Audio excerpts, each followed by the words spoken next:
Well, there is nothing right or wrong in landscape, It's all up to you how you break the ice. Most of the common mistakes I've seen in a community is they try to build a greenhouse, a nursery where they can develop plants. They feel that could be a part of the learning skill for the kids. But trust me, how many times have they succeeded? It needs a certain skill set to propagate plants. Okay, this is very good an exercise to have it in a very small setup, but usually in a landscape maintenance project in a community we have limited people and every person there has a certain task, whether it is lawn mowing, weed control, blowing the dead leaves.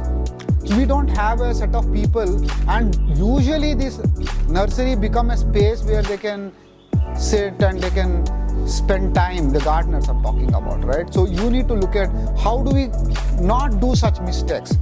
A plant, what you are trying to propagate is about 10, 12, 15 rupees worth.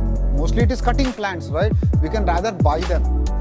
You need to, if you are looking at knowledge, if you are trying to build something, how we can teach kids, it doesn't need to be a nursery, a greenhouse within your premises. There are many other ways to transfer the knowledge of nature to the kids, whether it is propagation, whether it is pest management, whether it is butterfly, whether it is the species of plants.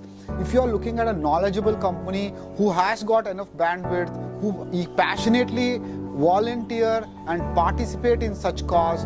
My name is Pradeep Kupswamy. I'm a landscape architect. I love to be a part of your community landscape and handhold you and bring a landscape together with you and with the entire community in it. See you guys.